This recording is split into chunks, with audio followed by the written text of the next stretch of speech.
And we can go in the shade. I don't want to have everyone squinting. Let's see how that's going to look here. Yeah, that's good. So, am I supposed to just talk, or are you going to say stuff to me? No, we'll start it. It's a conversation. Okay. I mean, she and I will talk to you. You talk. It's just a, you know, it's very.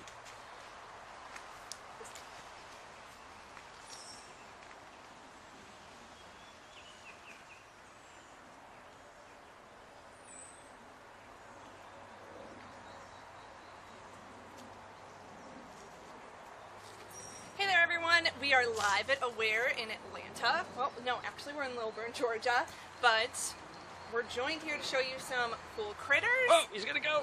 And if you have any questions, please chime in and ask us on the Crazimals page. So who's this? This is Wendy Suhu. She's our ambassador barn owl here.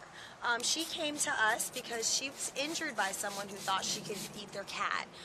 She's too small for that, you know, maybe a very small kitten or something, but that's not usually their typical prey. They usually go after rats and mice and things like that. And the person who injured her actually broke her little wing. Oh, no. And so she, you know, has a permanent injury where she can't fly anymore. Yeah. So she lives here with us, and she actually has a boyfriend named Boogie. And he's named that because he loves to boogie. That's his thing. So she's getting a shower for tonight's date? Is that what's going on? She sure is. Who took the water? She likes to look good.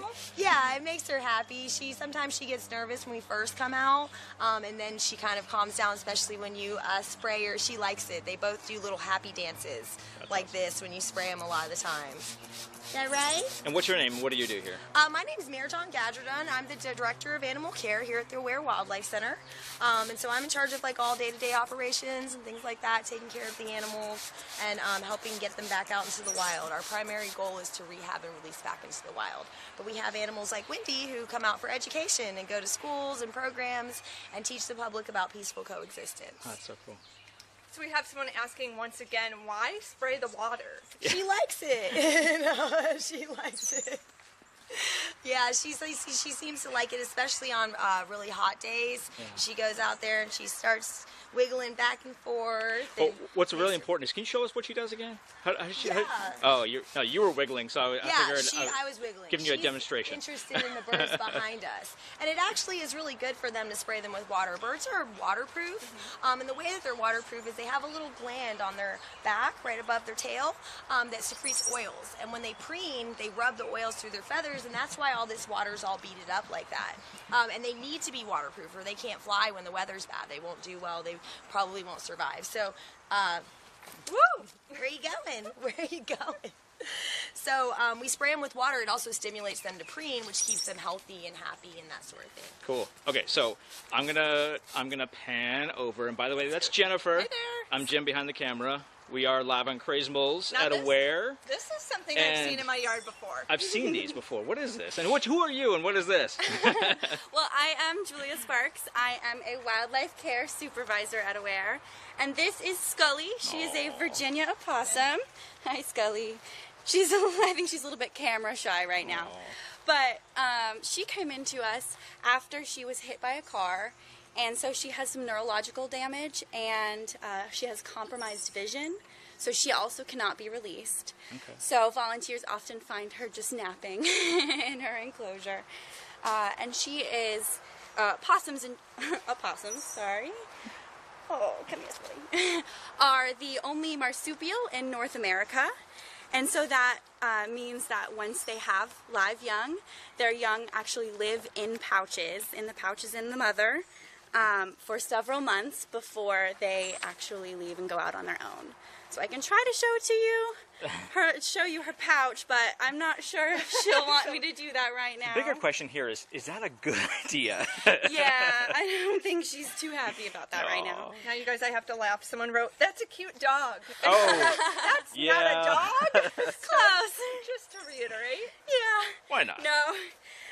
She, might be mistaken for a dog. And a lot of people are afraid of opossums, but they are one of the most non-aggressive mammals in North America, and especially, Scully here. They're the ones who play dead, right? Yes, they do often play dead. So it's really important when you find, oh, Scully, it's okay. When you find a possum, you have to actually be really careful because they might just be playing dead on the instead of being very more injured. So guys, I'm gonna zoom in. Let me back up here. Camera shot. Yeah, you know, I'm gonna zoom in. I apologize. It's gonna be a little bit shaky, but I don't wanna freak them out. So I'm just gonna do this and just let you take them in. And we actually have some baby opossums to show you as well. Wait, those are babies? Yes. No way! Oh my God, that's awesome! Bring in the Look at babies. this. So these are little baby possums. Whoa. These guys would stay in Scully's pouch if they were hers. You know, Wow. possums keep babies in their pouch. And they after they get too old for the pouch, they kind of hang out on Mama's back, and she walks around with up to 13 baby possums on her back. And sometimes they fall off, and if they're not longer than $1 bill from nose to butt, then they're too young to be on their own. So that's when you want to call a wildlife rehabilitator and try to get some help for them. So these guys are too young to be on their own. This one here has a little leg problem that we're working on fixing for him. He doesn't have great use. The good thing is we have a non-releasable placement program here where the animals that can't be released are placed into educational facilities all over the country. Even we've placed in Canada now.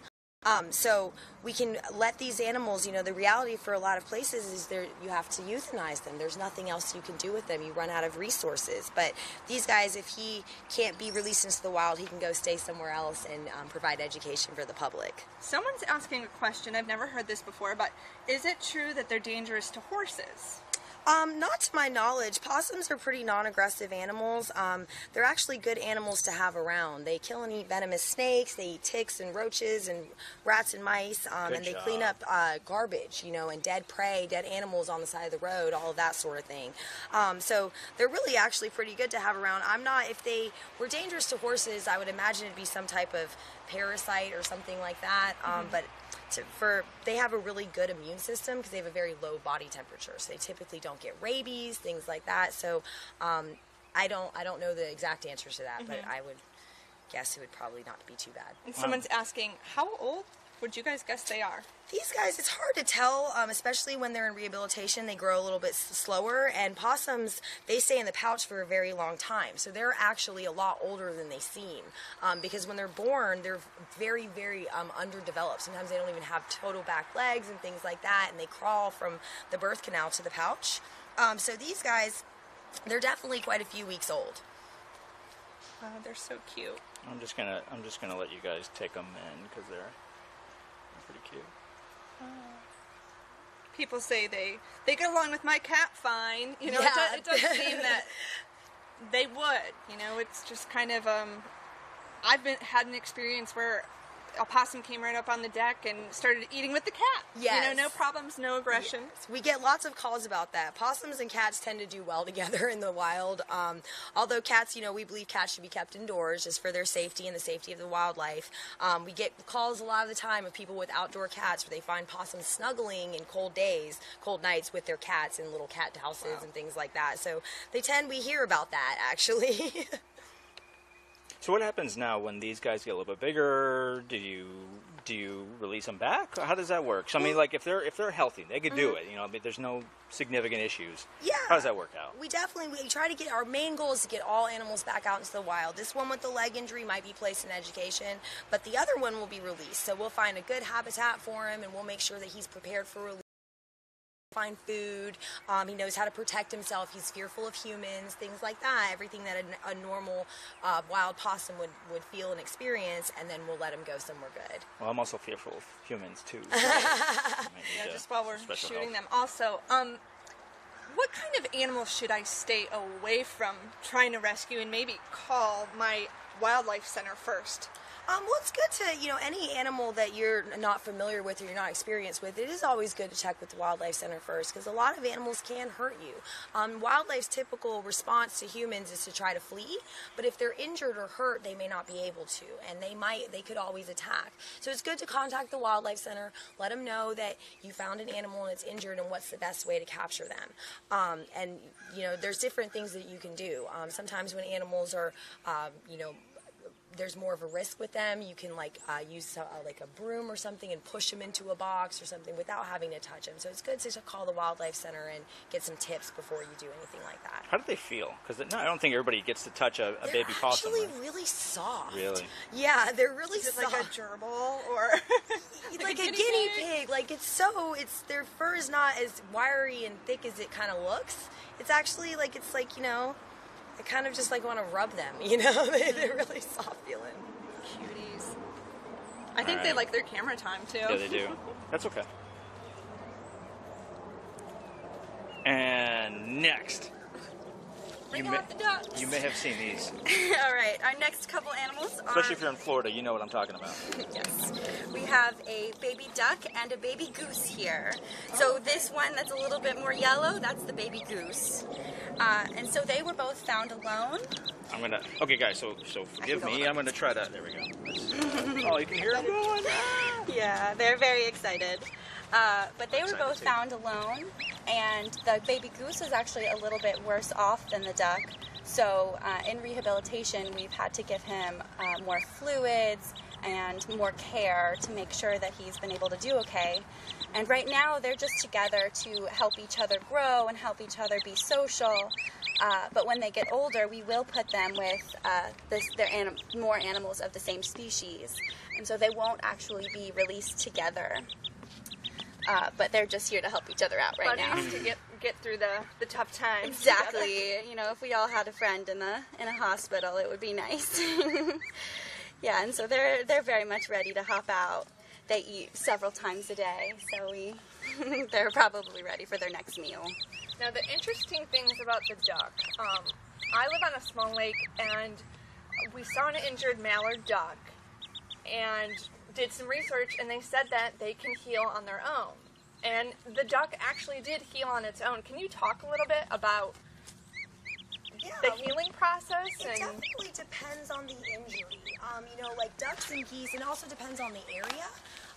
If they have at least in Atlanta, if they have a broken wing and the bone is not protruding from the skin and their wing is not dragging the ground and they're at a pond that's not going to freeze over in the wintertime, then you can leave them, because in Georgia they don't migrate, they can, but they don't have to.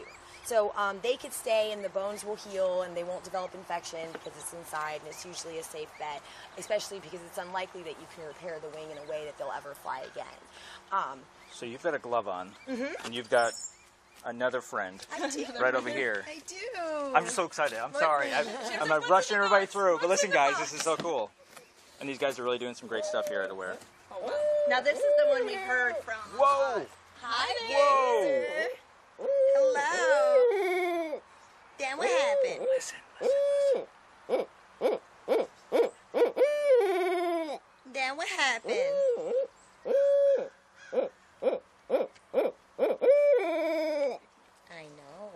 I know.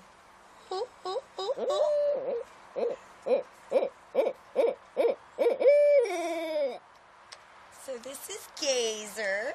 She's been with us a long time. She has she doesn't like to let me talk. Yeah, she's like, I've got this. So Gazer has a genetic cataract. She hatched with it. And she was actually found as a fledgling. So she was a little white fluffy cotton ball running around in a circle in somebody's yard because she couldn't see well enough to kind of do things.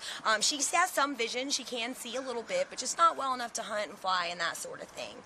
So she lives here with us. She also has a boyfriend. Yeah, you might see her on our Facebook. They get it. They like to make out on Facebook a lot, don't you? I know. Don't do that. Yeah. So Gazer and Tappy are our resident lovebirds, and Tappy was actually our first entrant into the non-releasable placement program. And they fell in love while we were training them for the other facility, and so we had to call the other facility and be like, "I'm sorry, our owls fell in love. We can't send them." Yeah, I don't know which one else to do. So so Tappy stayed, and so now we have Gazer and Tappy, right? You like Tappy? Yeah, he's the best. Someone mentioned the eye again. Maybe he showed up late into the chat. Can you recap? Yeah, she's got a genetic cataract, so she has bad vision in that eye. She sees a little bit out of this eye, and she can see. She can navigate around her enclosure, and we've designed her enclosure with balconies and all kinds of perches, and she's learned it, and we can even put her in different enclosures, and she figures it all out. So she does pretty well here. She just couldn't survive in the wild. Is that right? You'll survive good in the wild? Ooh, ooh, ooh, ooh, ooh, ooh, ooh.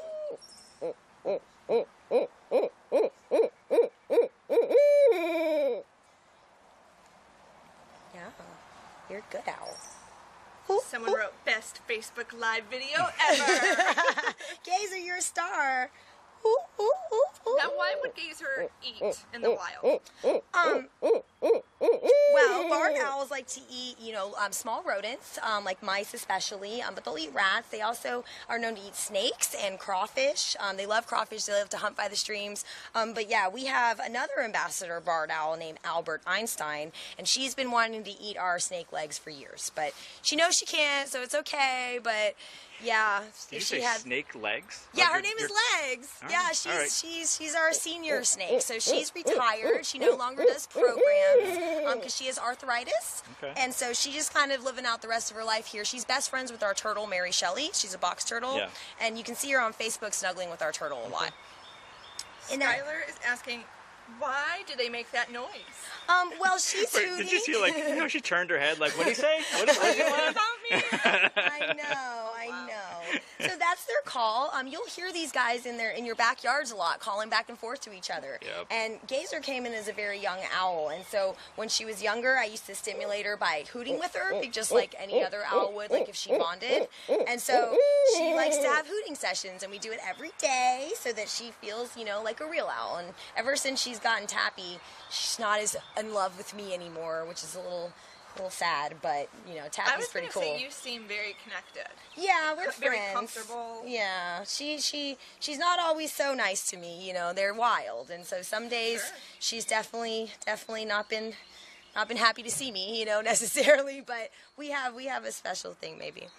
I love this question. Someone's asking, what can they do so that these owls will nest in their trees? Oh, well, you can build, these guys are cavity nesters. You can get owl boxes, and also just do things to make your backyard more wildlife friendly, like planting native plants, keeping water baths and things like that out there for them, and doing things that's going to attract other animals is going to attract your owls, because these guys are your top predators. And so you need your squirrels and your birds and all those things for the ecosystem to be healthy. So anything you can do to make your backyard very native and provide appropriate shelter for these guys, you're likely to bring them in. These guys are very common. People are really loving the owl. You want to hoot some more? Oh, don't do the thing. Gazer. Oh, sorry. Hey, guys. Come here. You don't supposed to climb on him. What is your problem? She's very sweet. Yeah, I appreciate that. Thank you. Yes, people could have seen that. This owl was right on Jim's shoulder. It's all good. Yeah, All good. She's a sweetheart. Because she lands, she knows that it's somewhere to land. Yeah. Sometimes she just doesn't know that that's not I get the a feeling place. she's been staking this out. Yeah. Since we got her out. Like, I'm going on that guy's shoulder right there. Yeah, and I'm glad she has the sharp talons. But the good thing is, because we work, I'm sorry, I scared you. Because we work with them every day, they're good about not using them. They don't make good pets, because like I said, some days she's not happy to see me, and she, but she, since we have an ambassador enrichment program here where we work with them 6 days a week and we do everything from training sessions to blowing bubbles to giving them toys to anything we can do to stimulate them, because these animals were once wild, and we want to make sure that they're stimulated and happy and have a good life with us. So they tend to not hurt us most of the time, but not all the time, So People are commenting She's about very gentle. how much you guys know about these guys, and you really do. well, we dedicated our lives to them, Right. I always say being a rehabber is not really a job, it's a way of life. We all work, me, Julia, and all the other staff here at Aware, we work all the time. We're taking calls when we're off, we're picking up animals when we're off, we're staying late, we're coming in early. Julia's not even supposed to be here, I don't think. What are you doing here? What are you doing here? Okay, so I have a question for our Facebook followers right now. Do you want me to hang out on her for a little bit, or do you want to see some other friends that we have? queued up. You let us know. Should we move the camera? You guys want to keep taking her in? I get it if you do. It's all good. Someone's asking, does she have any babies? She doesn't. It's not legal to breed in wildlife because, you know, our goal is to get them back out so they can breed naturally, but they don't want anything to happen where they're breeding them, you know, for the pet trade. So she doesn't. But her and Tappy, they seem to be happy without kids. You know, some of us are, right? Okay, they want to see other All right, animals, let's do it. Jim. All right, guys. Bring it on. Camera's panning. All right, so I am here to show you a couple of turtles that we have. And then you're going home, right? Not yet. We have more animals to show Okay. for that. So in here, we'll actually have to find him. Ooh, it's a Let's scavenger see. hunt. Oh, let's see. There he is. He is the tiniest my turtle gosh. that I personally have ever seen. Are you kidding me right now? Look at He's that. so tiny. He is an eastern mud turtle. Okay. And so he was brought to us in the winter, and we're going to have to raise him a little bit and wait for the weather to get nicer before we release him. And caring for him is a very interesting process because we've never had to chop food up, you know, for that tiny mouth. So, you know, it's interesting to do that, and he's always hiding somewhere. So it's a scavenger hunt every day to find him. I'm getting a size comparison with your hand. Yes. Look at that. Yeah. Oh, And my hands are pretty small too, so, you know. And then we have a musk turtle over here. So you can see they do get, you know, they can grow into this. He's also pretty small. And so he's got a similar situation where he was brought to us in the winter, so we're waiting for the weather to be nice, and we're waiting for them to grow up a little bit. And so he's actually been living outside with a bunch of the other turtles that we have that we're rehabilitating, so they can, you know, grow up together before we release them. So if you just look at both of them together, you can see, you know, he was once this small too. Even the bigger turtles, they all start out, Like the size of you a know, quarter. Look exactly. Maybe even smaller Jen, do you than have a a quarter? quarter. Yeah, I do don't. you have a Oh, quarter? come on. Nobody has change anymore. I know, This is great. but you can see how tiny he is. All right, so now while you guys are still absorbing all the cuteness here, we have something special inside. Do you want to go see it? We just found out we might be able to take you inside. We good? Should we try it? Do you guys want to think see it? so. What do you think? Should we do it? Yeah, let's do it. All right. All right. Where are we going? Okay. All right, we're going inside to So we the weren't really exam playing room. this, guys. This is kind of. Don't give me the whole "my house is behind the messy" scenes. thing. I'm not going to go for that. We have a lot of animals in here, so please forgive it. You're forgiven.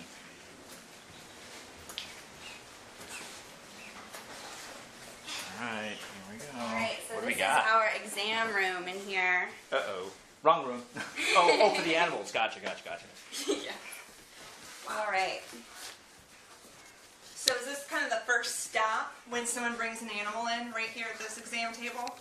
Yes. Our first stop is we bring them in here, and we usually let them sit for a little while because sometimes, you know, when somebody is rescuing them, that is a really stressful event, and so we want to make sure that they won't get ill because of that stress. So we, you know, let them sit a little bit before we examine them to see what we can do. All right, and here we have a Oh my baby gosh, fox. I'm gonna die. This is so cute.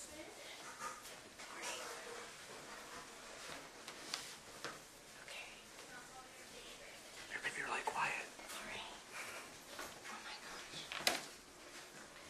So, this fox was found on the side of the road by animal control, and when he came in to us, he had an abscess on the side of his neck that we've been cleaning every day. And so today we're just examining it to see how it's doing, and it looks like it's doing a lot better than it started out, so that's a really good sign. And we have this little guy outside with some other foxes, some other baby foxes right now, so that they can bond with each other, because we don't want them to be too close to humans, because we don't want them to associate humans with food, and then they'll feel comfortable around us, because a lot of people are still afraid of foxes, and that could be dangerous to the fox, and they might not survive. So, so he's very nervous, also camera shy, it looks like. I think he's also not a fan of having this many people around, but it's okay. Super cute. If you have any questions, chime in. Yeah, one thing when we have animals like this is we have a rule that's about no bunny hugging, is what we call it, which is where, you know, you snuggle with the animals or you baby talk the animals, because, like I said, that's not good for them. Yeah, but it's very hard not to when you have animals you have to hold back. Someone just wrote, I commend all that you guys do here. It's such a great cause, and there's rehab centers all over the country too. So if someone who's watching this in a different state comes to your page, they might be able to get some help of where to go. Yes, we actually have people sometimes contact us from other states, and we refer them to different websites that we know of that have rehabbers for all over the country. We even have seen ones that have rehabbers internationally. But even if you can't, you know, find one specifically, usually if you can get close to your state or close to your country, those people know other people that can lead you in the right direction. They're asking, how old do you think? He's probably maybe 8 weeks old. I'm so obsessed with their weight and stage of development. You know, I'm always so, you know, he's got, yeah, he's probably, you know, 8 weeks old or so. And he's got, you know, like we said, the 4 others, and they're all kind of different ages, so it's really cute. It's like a bunch of little different size foxes outside, and, you know, like she said, our main goal is to keep them bonded to them and all us. So the plan is for him to be released? Yes, yes. We'll release him back into the wild with all the other guys, and they'll go on because they're needed in the environment. These guys kill mice and rats, and if you, a lot of the times people don't have rodent problems because the wildlife's taking care of it for them, you know, and so these animals are all really important. Are you getting nervous? Take him back if he's too nervous. Okay. It's okay, You go on. You go with your brothers. Go.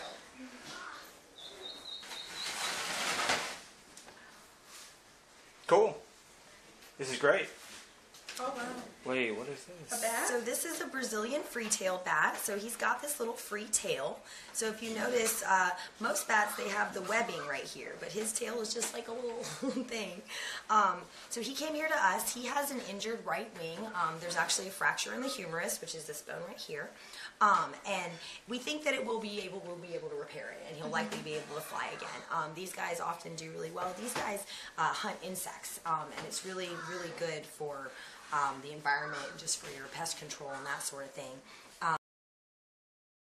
They're a little smaller, you know. If you go to different places where they have fruit bats, some of those bats get really, really big. The flying foxes are like 2-3 feet, you know, they're really big. It's amazing. But our bats don't get much bigger than this here in Georgia. And so he's got the big ears. I always think he kind of looks like a little bully breed dog. That's how I know him. As soon as I open the box when someone brings it to me, I see those ears, and I'm like, that's a Brazilian free-tailed bat. And then I turn him around, and there's his tail, you know. And so these guys are pretty cool. They have really amazing wings. That's what's so amazing about. So I'll show you his non-hurt looks like a little mouse. Yeah. With wings. It's really loud too. No, it's a fox. So that's his little wings. Wow, look at that. Someone says they've never seen one like this before. Yeah, they're really cool. We like them a lot. I know. And so these guys eat mealworms. We breed mealworms here so that we can feed them to our bats. Smart. Yeah, it's really cool. And we have some really great volunteers that take care of that program for us. And so he's kind of a little piggy. He eats maybe 60 mealworms a day, which is a little much. We're letting him do it right now while he just came into rehab a few days ago. But we'll have to cut him back in a little while because he'll be too chubby to fly, and then we have to keep his weight down. Maintain that weight. Meet his weight goals. Then you got to put him on napkins, and it's a whole mess. It gets out of control. Very cute. Well, thank you so much for inviting us in. This facility is also open to tours as well.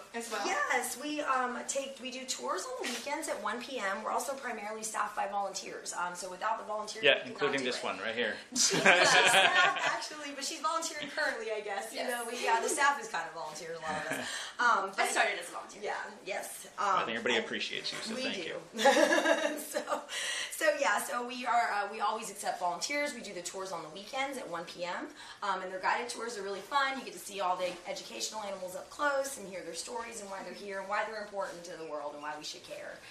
So yeah, definitely check us out. And if you like us on Facebook, we do all kinds of fun events, and often they're free, and you can come out and do fun things with us, and hang out and drink some wine or look at some art with some owls. It's fun. I dig that. Good All right, guys. Bye. Thank you. Thank you. Thank you.